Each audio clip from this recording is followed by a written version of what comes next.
Exercise has become part of my life. It's made me feel great, made me stronger, faster, and healthier.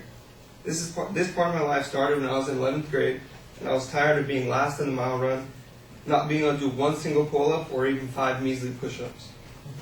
And the biggest reason of them all was I was becoming more and more unhealthy, especially since my family has a huge history of heart disease and diabetes, and that's when I started learning about exercise and get in shape. So today I'm here to explain the differences between anaerobic and aerobic exercise and the benefits each of them have on your body and health and how they can be used together in order to get in good shape. The word anaerobic means without oxygen, while aerobic means with oxygen. When performing anaerobic exercise, it usually deals with strength training and aerobic deals with cardiovascular training. As you perform anaerobic exercise, you build muscular strength and endurance, while aerobic exercise builds cardiovascular strength and endurance. Anaerobic exercise is very important to the human body because not only does it make you stronger and look better, but it is also very important to your health. Building muscular strength can help you in your everyday life by allowing you to lift objects without assistance. It can also help you with your posture, helping you sit more upright, therefore preventing back problems in the future. While performing anaerobic exercise or weightlifting, you build more lean muscle mass, which speeds up your metabolism. According to Sean Mack from Livestrong.com, 1 pound of muscle can burn an extra 10 calories per day, which is a large amount considering 1 pound of fat only burns 2 calories per day, and the fact that pound for pound muscle is much smaller than fat. Here's a picture of 5 pounds of muscle compared to 5 pounds of fat, and you can see that the 5 pounds of muscle is way smaller than the 5 pounds of fat. Another major benefit of anaerobic exercise is that it helps to strengthen bones by increasing the density. When participating in anaerobic exercise, your bones are put under constant stress, and it builds them stronger and denser. Osteoporosis is a major disease here in the United States, and by performing strength training, you can help prevent this as you grow older. According to the International Osteoporosis Foundation, approximately 44 million people have osteoporosis, and by performing anaerobic exercise, you can cut down your chances. Lastly, by performing anaerobic exercise, you build more muscle and burn fat, therefore improving your appearance and posture. Improving your posture means reducing the risk of back problems in the future. Overall, by adding some muscle and losing fat, you'll become healthier and prevent ailments that will harm you in the future. While anaerobic exercise focuses mostly on muscular strength and endurance, aerobic exercise deals mostly with your cardiovascular system. Running, rowing, climbing, dancing, and any other type of exercise that makes you winded or has you breathing harder than normal would be considered aerobic exercise. Aerobic exercise is very important to the human body because it helps to maintain a healthy body, prevent diseases such as diabetes, heart failure, obesity, and strokes. Aerobic exercise really helps to strengthen your heart by making it pump blood faster than it does while resting. When your heart becomes stronger, it has to pump less often because it can pump more blood with one single pump than rather multiple pumps. It also helps to reduce blood pressure, therefore reducing the risk of heart disease. According to medicine.net, after a study was done of 1,300 men and women, the less fit individuals were twice as likely to get heart disease than the fit individuals. It also lowers your LDL and raises your HDL, which are types of cholesterol, the LDL being the bad type and the HDL being the good. This helps to reduce plaque buildup in the arteries and therefore reduce the risk of heart attack. In order to gain from these benefits, not much is required.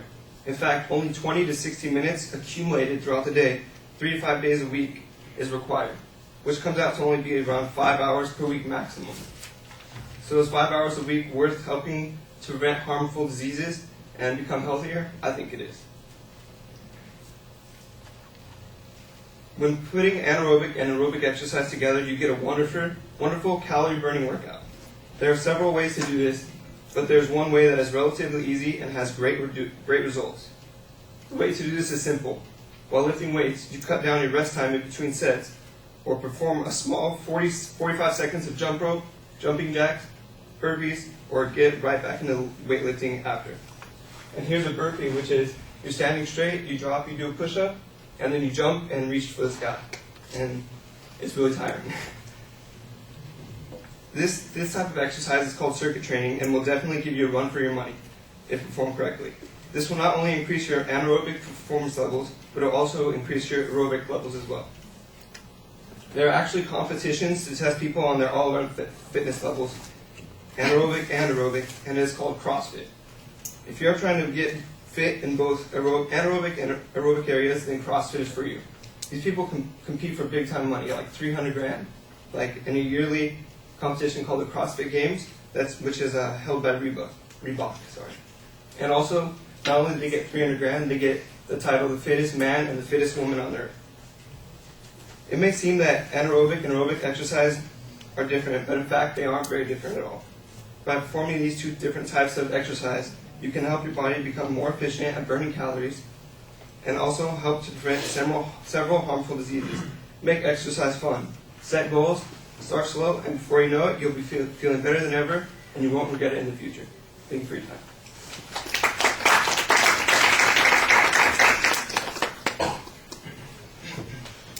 Is that the same burpee visual we saw the other day? Didn't we see one the other day? No?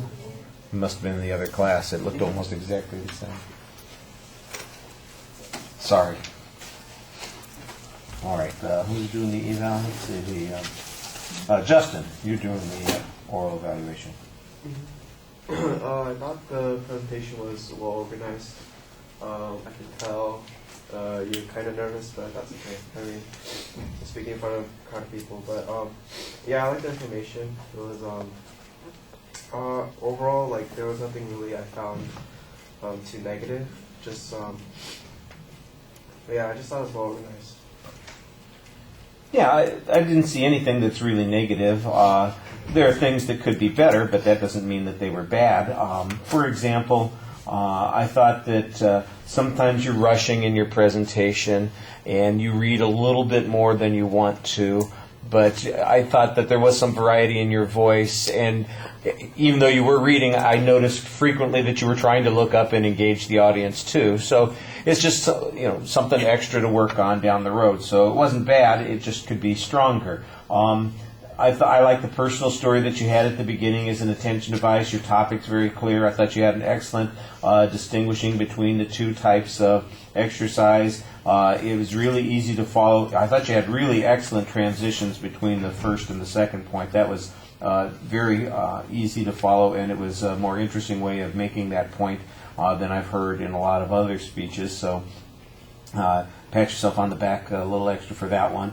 The visuals, they don't add a lot of understanding to the speech, but they help organize the speech a little bit and kind of remind us where we are. Could they do a little bit more on all of those things? Yes, they could. There wasn't, like I said before, it's not like there was anything wrong with them.